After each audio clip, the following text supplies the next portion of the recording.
This is Get Uncomfortable, the podcast where we talk race, politics, and so much more with me, Adam Smith.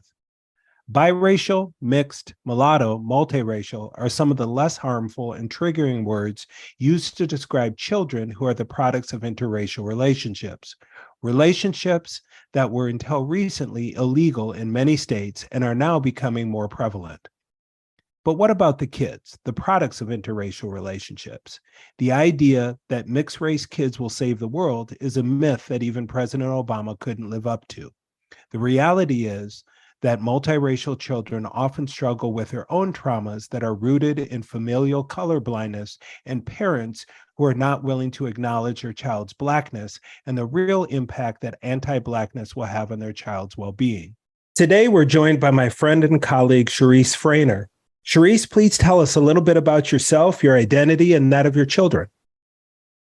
Thank you, Adam. I use the she pronouns. I currently live in Portland, Oregon. I've lived here for over 20 years. I myself identify as white. I have been told my whole life that I was actually 100% German. That was my understanding.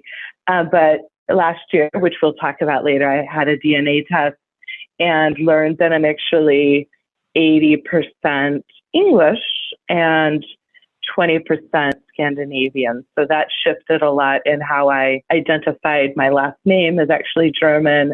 My father identifies as German.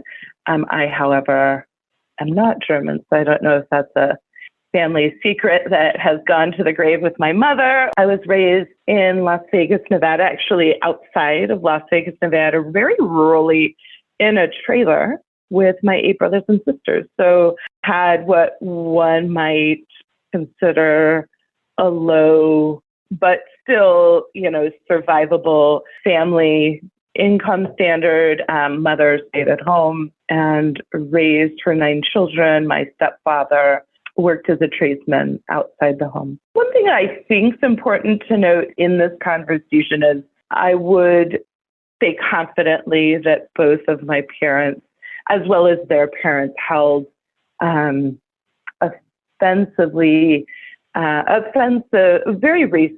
racist beliefs. They acted on those beliefs. They colluded with other racist people. I was raised in an environment that gave value to race and always encouraged to maintain my dating and certainly my marriage. When I was to get married, not if, but when I was to get married, it was to be within our family race. So I would have been encouraged my whole life to marry a white person.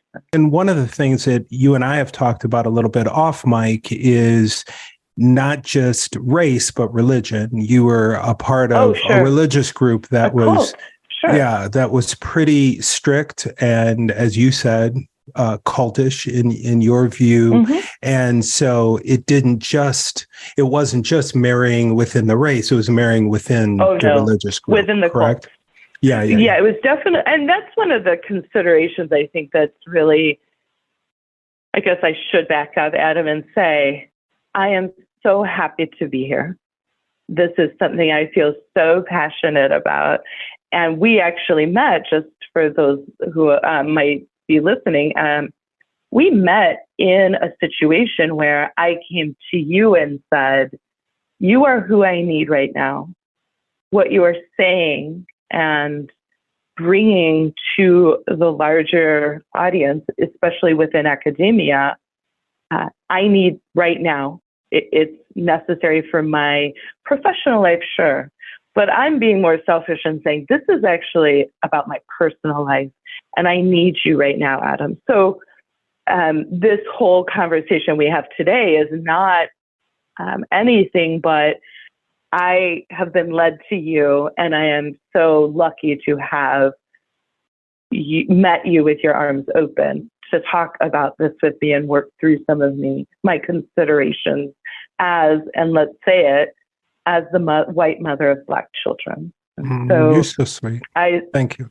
No, thank you. And so I am happy to be here. These considerations are things that I have had in my heart for 23 years now, 23 years. And I'll tell you why it's so much longer than we might have talked about before, but about 23 years, these have been considerations that I've had. Just to back up a little bit, I did leave my family home at 17. I recognized cults was not something I was comfortable with. The cult also, let's be very clear, was founded on racist beliefs, misogynistic beliefs, homophobic beliefs, control, power to men. So there was lots of pieces of the cult that were problematic, and my parents both fed into and maybe even, well, they were born within the cult. So it was part of their, what they might even consider part of their culture, is the idea that they would be supreme intelligence, election from God, righteous assignment to the white race. So, I mean, there's, historic concerns within my family and the cult that tie into why there are so many concerns and how they have become so big in my life. So I do have, let's talk about them. I have 2 biological children. I have a stepdaughter, Isabel, who lives in Atlanta right now. She is 24. Although I am divorced from her father, I do maintain a relationship with her. I've learned a lot from her about this topic in particular. Isa, and I actually asked her today because I wanted to get it right. Isa identifies as, quote, I say mixed, specifically Afro-Latina and white. Gigi is my oldest biological child. They use they pronouns. They identify as non-binary. And I have heard them say both, I am Afro-Latinx, and I've heard them say, I am Black. So Gigi identifies with may identify differently in different contexts. And then, of course, Lucian, or Lou, is a whole ass Black man. So we'll talk about that today too. Yeah. So Lou's 14. Oh, he's 14. Yeah. And when we met in your hood in Portland at a conference, and we were talking about Lou, right? And talking about you're acknowledging him as a whole Black man. And I think one of the challenges that I always have with mixed, and people, bottom line, you identify the way you want, just like what pronouns you use and what your gender is, right? You have a choice, and your journey is your journey. But one of the struggles was you realizing that, and I've written about this and dealt with this, is that you get out into the world and you realize it matters less what I feel about myself and more about the world sees in me, right? And there are real life and death things that we have to equip our multiracial Black children to deal with. And you were in a really good space of saying, my son Lou is a whole Black man. He is just struggling in acknowledging that, with feeling like he is not valuing or denying me and my heritage.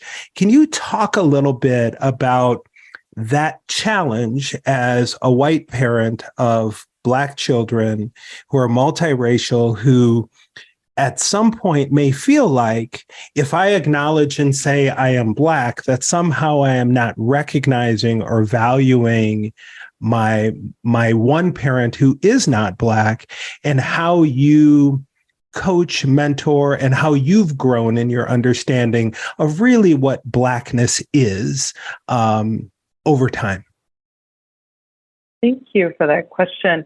And I might reframe it, Adam, and I might say, it is not any concern, and I don't believe, I have never heard any movement towards, and I certainly had never considered it until I saw your question or heard this question, is I don't want to frame it as losing some part of heritage. You and I both know that systemic racism has put the predominant or the default experience and everything from greeting cards to baby dolls we know, really are centered in whiteness. So it has never been an issue that there would be any diminishing of whiteness because of identification with Blackness. The concern has always been, Mom, am I Black enough? If you are my parent, and more the nuance we could go to, Adam, is today we're talking about white moms of Black kids. I mean, we really need to, to think about, this is, something we could talk about forever. Not only that, but I am a single white mother to Black children. More so, I am a single white mother to a Black son. I'm also a single white mother to Afro-Latinx humans. So there's a bunch of identities here. There's maleness, and non-binariness.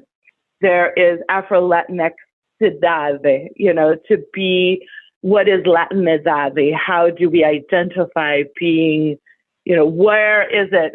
Mom speaks Spanish. Dad is a native Spanish speaker. My Spanish is okay, but I'm Afro-Latinx. Am I, though? Am I enough? If I can't talk to mi abuela in Panama, am I Afro-Latinx? I'd like to reframe it to say, Mom, am I Black enough? Am I allowed to say I am a Black man? And I mean, there have been plenty of incidents where classmates, people, strangers might question his Blackness. I've heard, or a parent said to me within the last year, oh, I didn't know your son was Black, when we talked about Blackness. Or a classmate was here in my home and I overheard, oh my God, yeah, this rapper said he was Black. He's not Black. There's no way he's Black. He looks like a white dude. In front of my very light-skinned son, who at the time was having big identity questions. And so there are certainly places that he has not had to defend his whiteness, but he is consistently having his Blackness questioned from others, from himself. And it goes to that question of being asked both to me when they were younger. It's not even an ask, it's a tell. Your kids are mixed. It's not asking, it's telling me. And what it's really telling me is I identify that your children are of a different race than you. And what I'd love the people to say is rather, hey, tell me the race of your child, because that's essentially what they're saying is your child is mixed. What are they mixed with? And, every person is mixed with two people, right? So of course we're all mixed. And I know that sounds very naive, and of course that doesn't work. And the question for me was, how do we affirm whiteness in our home? And the simple answer is, we don't, Adam. That whiteness is affirmed everywhere else. And that's not their experience, frankly. They're not white. And so they don't have to affirm their whiteness. No one outside of our home is affirming their whiteness.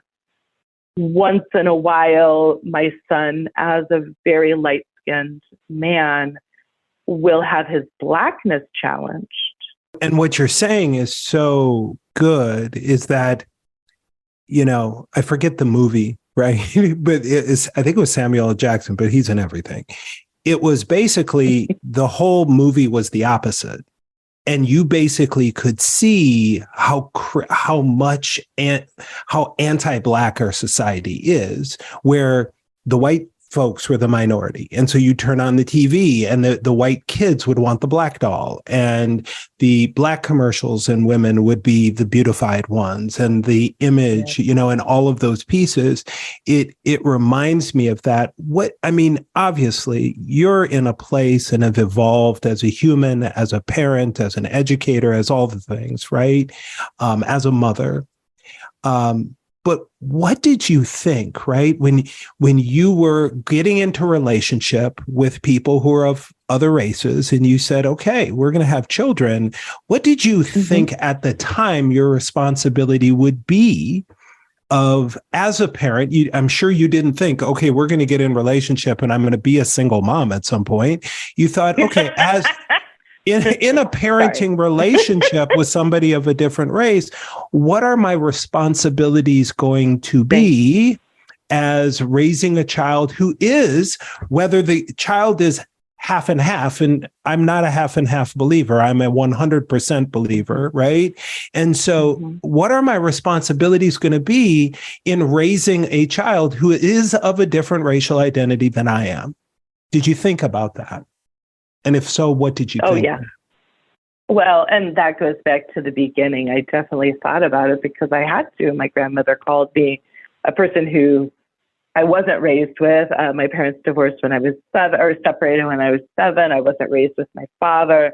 But I was called by both my father and my grandmother when they found out I was not only engaged, but going to marry. And then a year later, I parented for the first time my oldest child. So it wasn't, did you think about it? Yes, I was talked to about it. I was scolded. I was given advice to not have mixed race children. Again, from a family that stands in mixed race children will have a challenge with white humans. They're not seen as white Cherise. They will also have challenges incorporating into Black communities because they're also not going to be seen as Black. Moreover, why would you do that? We are a white family. So, there were lots of pieces. It wasn't just for the welfare of my children. It was much more the view of the family within a community. So yes, first I was considering that I would be giving birth to mixed race children. Before that, though, so about 2.5 years before that, I met their father, and he had a 3-year-old child whose mother is Mexican American, and my ex-husband is Panamanian. And so I was already stepmother to a mixed race human. And that already opened up the biggest question or consideration was, what can I do to support a Black child? Now, at that time, this child was a stepchild. It was also a parent who identified as Black. So also a parent inside the home that identified as non-white, which, was certainly a different dynamic when he left. But here's one more consideration at some point, is that their father adamantly would say he was not Black. He was not Afro-Latino. He was Panamanian, which I think as an immigrant to the United States was probably very important to him to identify with. But like many Central and Caribbean communities, there was, the father of my children has a large percentage of West African because of the human trafficking that happened, not that long ago. And so we can talk about Lucian's strong desire to move forward with DNA testing once he realized he actually didn't know for a long time that it would say the name of the race country name that he dissented from. And as soon as he found out that he could know a number of his Blackness, he needed that. He said that, I need that. I need whatever that is that will tell me if I'm Black enough. Oh, I love and it. There was a lot of apprehension, so much desire to get it, but a lot of apprehension to open up the results. Well, and you and I have talked about my DNA test that came back 54% European. And you could have told me a whole bunch of stuff about myself. I mean, I have a friend who calls me 54 now. And I'm married to a woman who her people are from West Virginia and Madison, Wisconsin, and she is 95% West African. So I have a wife who her descendants of Black women have been fighting off slave masters since 1619. There isn't many folks who are, the piece of this that I think for our listeners, and I want to get back to what you were saying, but to understand that Blackness is a people, right? It's the only thing we have. That's why you're never going to hear me say African American, because it's watering down trauma and the greatest historical tragedy in the history of this world, genocide that people tried against hundreds of millions of people. To say, well, you're African. No, we're Black. That's all we have, right?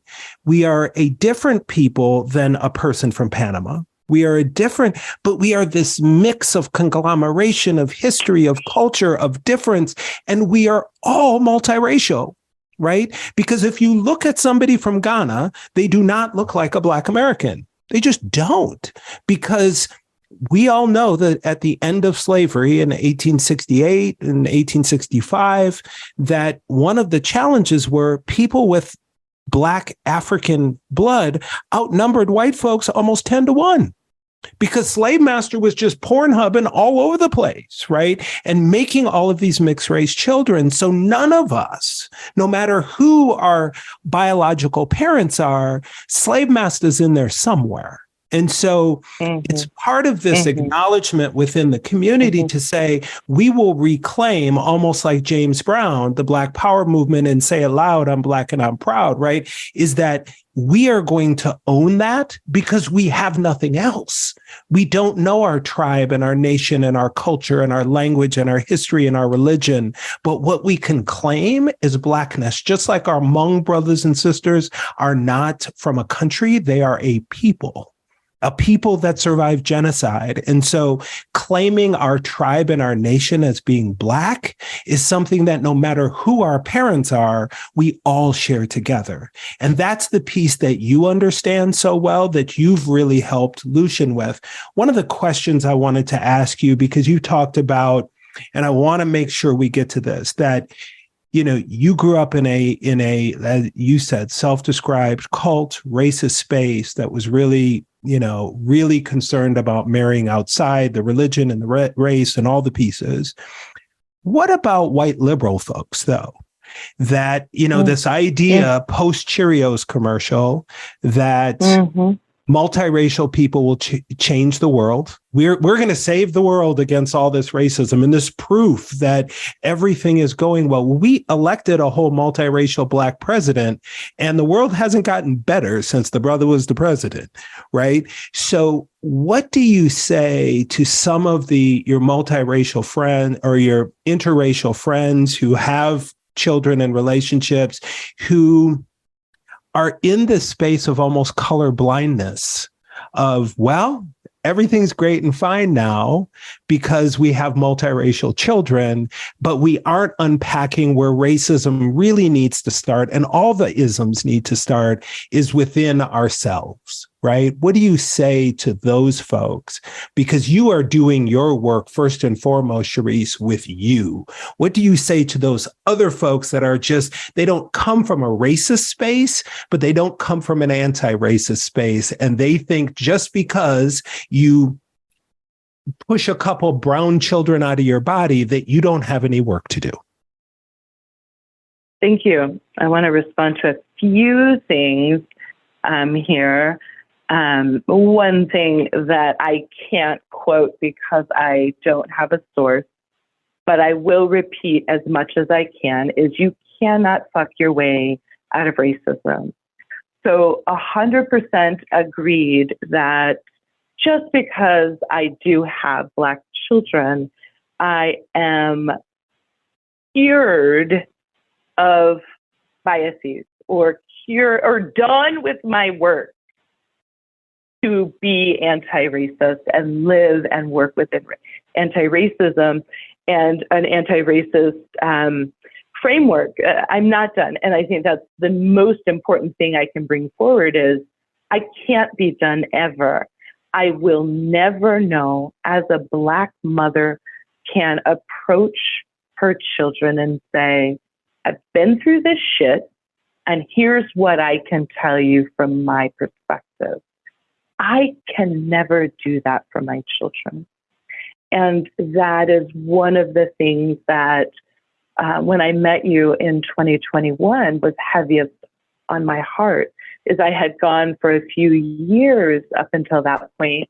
Right before the pandemic, I was steeped in this work, is finding a mentor for specifically my Black son. And why it was so important to me, I wanted someone to be able to mentor his maleness, mentor his Blackness, mentor his Latinidad, so that he could feel and mirror and see and learn from a non-white single mother perspective, right? So I was really also feeling raw about being a single female approaching males and getting over and over having an expectation met with maybe the assumption is the word I'm looking for. So I have had many experiences, and I at least a couple dozen, where in conversation with males who I might identify as being a good mentor for my son because of age, identity, location, lived experience. Maybe they also have a father that's abandoned them, or a father that is an immigrant, or for whatever reason, and being met with the assumption that I'd like a relationship. And to find that over and over had made me very salty towards trying to find a male mentor for my son. And it left me back at square one, where I said, I can't mentor my son through some of these things. I'm building community, but often the community I'm building, especially with men that weren't within my friend circle already, made the assumption that I was trying to begin a relationship with them, myself, a romantic entanglement. And so that became daunting, and I ended that pursuit. I want to say to those parents, there are many pieces to this conversation that could be parsed out.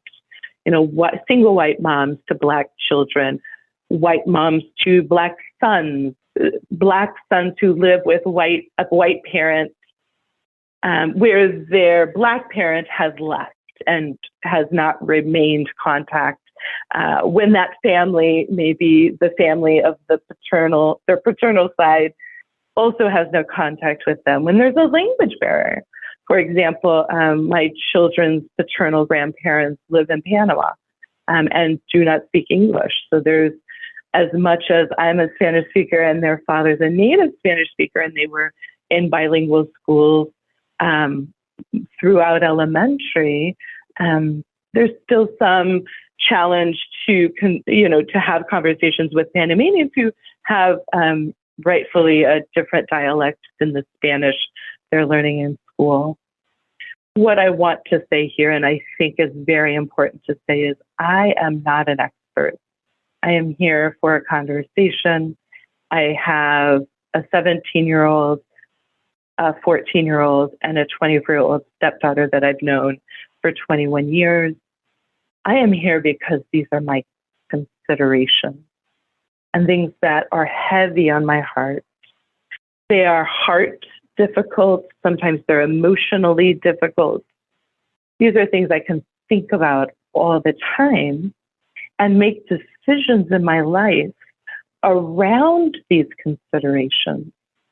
But I would hope that your listeners, and I know you know this, Adam, and I hope your listeners would also know that at no time would I ever give myself any recognition as an expert on these things. I merely would love to say, here are some of my considerations. I've done some work around what other white parents, specifically white mothers, specifically single white mothers, what are they doing? What have they said? Who's blogging? Who has an account set up to talk about the considerations we have? And I was met with a lot of advice from Black mothers, which, I want and I read and I appreciate, but not a lot of white mothers are speaking to other white mothers. So when people ask, it hasn't happened very often. Cherise, I think the thing that you're saying, because I've often, and I also identify those intersectional identities. When I say Black, I mean the diaspora, so Afro-Latino. Yes, and we want to also be recognizing we have queer and non-binary, and those intersects are really, really important, right? And that is a different experience as a non-binary Afro-Latina or Latino person, Latinx person. Those are different challenges. The piece that I always talk about with race, is growing up as a child of an addict. Admit I'm powerless over alcohol and my life has become unmanageable, right? That's the first step. But the challenge oftentimes is that work of getting clean and staying clean, right, is a one day at a time endeavor. And the challenge oftentimes that I've seen as a product of interracial life is that the addicts who then have children of color don't feel like they have an addiction.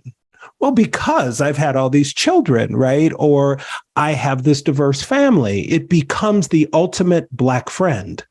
Right. Well, you can't call me a homophobe because my cousin is gay. Well, what is it? So it becomes not even your excuse that you use verbally or consciously. It just becomes the excuse. And one of the things that we've noticed since the Cheerios commercial, right, is that you can't stream or turn on TV or ads without seeing. Now it's become more and more Black women with white men. The truth is 91% of Black women in our country are married to Black men, and 87% of Black men are married to Black women. But what we do, and the reason marketers do this, is because it makes white people feel good that they don't feel bad. So if I see this interracial relationship and it just because of the fear and the animalistic perpetuation of Black men, now it's overwhelmingly Black women on commercials with white men and on movies and TV. And there's nothing wrong with that. But the reality is that is not what America is overwhelmingly. But you see the psyche of it because marketers have researched our psychology. And if you don't feel bad, you feel good psychologically that you don't feel bad, then you go out and buy a hamburger, right? Well, I didn't have a knee-jerk reaction when I saw that, so I felt good about that product, so I bought it. And so this whole concept of the thing that I appreciate about you so much is that you start with yourself. You are doing your own work. When people asked me when George Floyd was murdered, what book can I read? What can I do? And my only answer is start working on yourself. Well, no, I want to do something bigger. No, start working on yourself. This is your affliction. It's mine. It's everybody's. How do we then unpack that? So the piece that I think you've talked about that is so important is how it is a deeply personal journey for you as a parent. That starts with you every day checking yourself and your stuff and your biases and your own things to make sure that you can be the same mama bear for your multiracial Black children as a mama bear would be for children who are white. One of the things when you asked me in that first conversation, what can I do? And I said, use some of that white privilege to help those whole Black kids in the school. Right? Give some of that white mom energy in a good way because you step into a space differently in your kid's school than your son's classmates who have Black moms and Black dads. So are there things you can do that just aren't fighting to protect your child not to be treated differently because of their race, but is also that same energy applied to other children of similar race? Does that make sense? Oh, it absolutely makes sense. And I think I have heard this narrative from you before because I know that I've paused to consider that. I think it also moved me to come to his 8th grade year this past year differently. Do you want me to talk about what has worked for me, Adam? Please do. Okay. Yes. Even though I can tell you I am not an expert, there have been things that I have pulled from my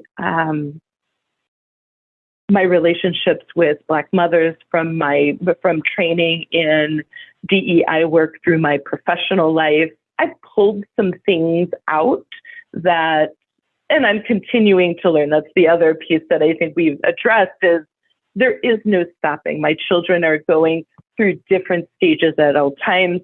People are viewing them differently. My son is entering a time where he will soon be seen as a threat because of his size and his race. So this learning to be a white mother to a Black son and a white mother to a Black non-binary child doesn't stop. But it's evolving for them. It will evolve for me. But things that have worked for me so far, and I imagine things will change, as I have strived, and I know that we have in the home emphasized open communication. Sometimes my older child feels a little too comfortable with communicating all their business to their mother, but open communication, I consistently ask questions and I try to listen. Now, Adam, you and I both know I'm not great at listening. I really love to talk. But in this particular thing, I have made emphasis to slow down, ask questions, listen, and see, is my impact hurtful? I may have great intentions in raising my children, in speaking with my children, in incorporating Blackness into our home. But if that impact is in any way hurtful or not feeling good, then, I need to consistently check in. So we do include Blackness and culture and Black people into our bookshelves, the art on our walls, the movies we watch. We make special emphasis to attend Black craft markets. For example, last Christmas, when we went to 2 or 3, we attended craft shows here in Portland. We made an effort to only buy from Black artisans. We as a family definitely also emphasize Panamanian culture. I am not Panamanian. I have visited Panama. I speak Spanish as a fluent communicator. Frankly, I'm a divorced person. It was for some time difficult for me to tap in to that piece of their culture because I didn't want anything to do with it. And now I, with all reverence and respect, bring in, hey, this was a Panamanian man. Oh my God, did you know that this person was raised near your father's home? Or we visited Puerto Rico about a year ago, and we visited a neighborhood that had the same name as the neighborhood that your father was raised in. So connections to that piece, as much as I am not an expert in that, and frankly, it can be a little hurtful because of how that relationship played out. We talk about politics, policies, and laws that affect Black people, police reactions to Black humans, and especially Black men. I think giving tips and the things that you're doing those are really, really powerful lessons and reflections. And I think in the case that you're saying, being willing to say, and what I would, is someone who cares about you, loves your kids, you are an expert because you're living the work, right? I mean, you don't have to be a researcher. You are the researched, right?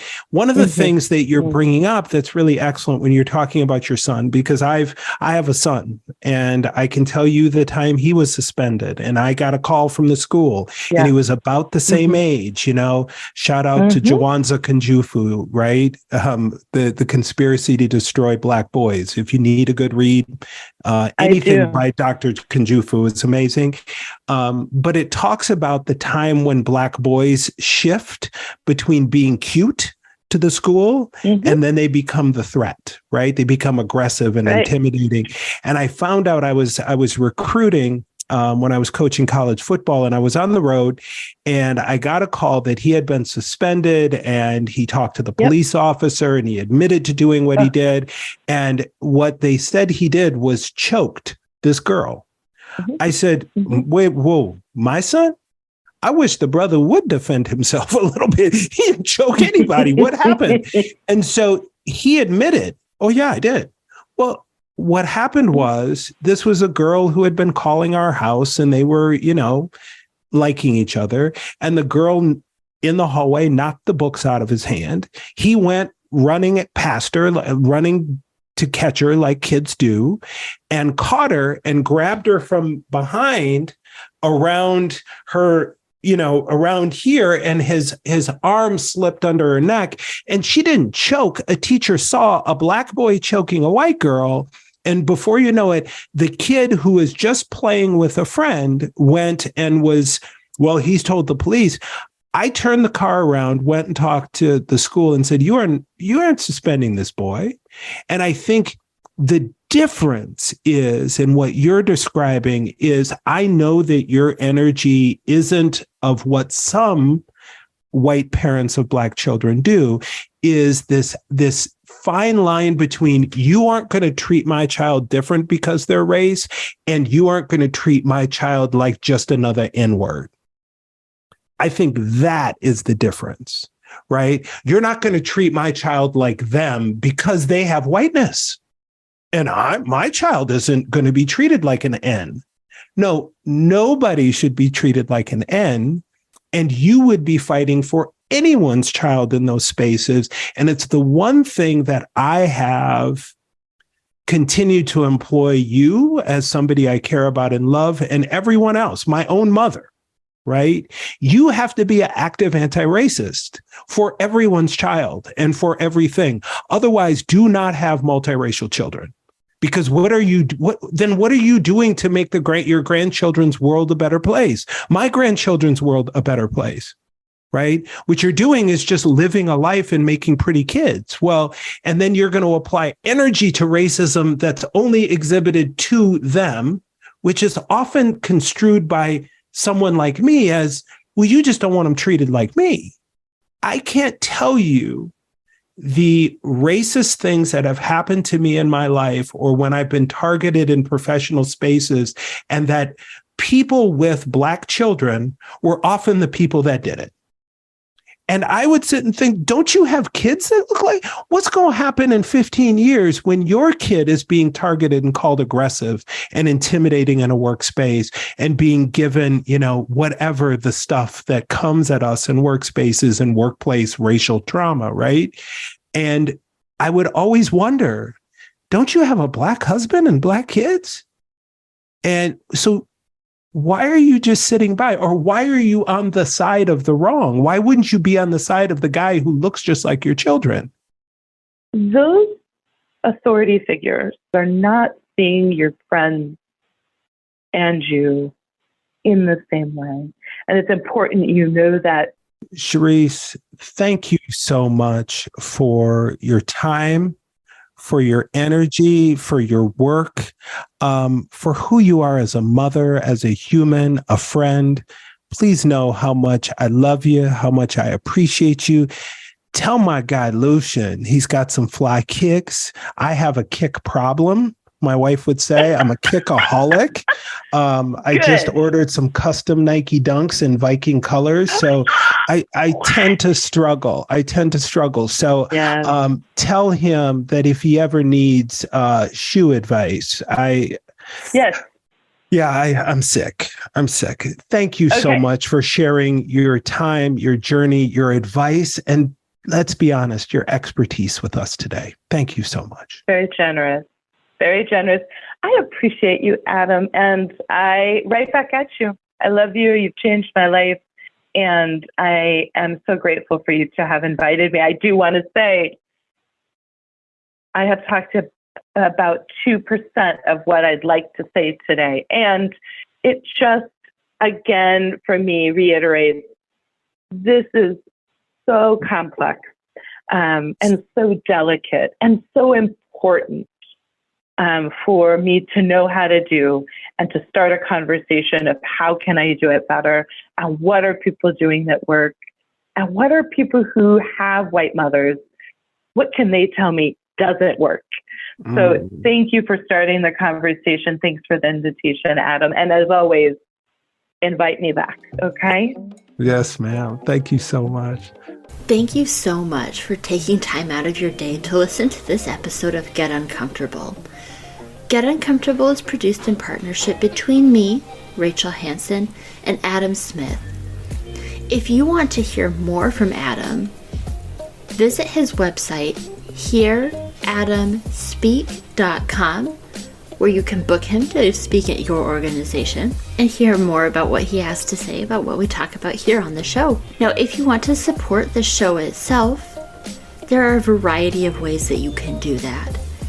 You can leave us a review anywhere you listen to podcasts, send us an email, or share an episode with a friend. Until next time, stay uncomfortable.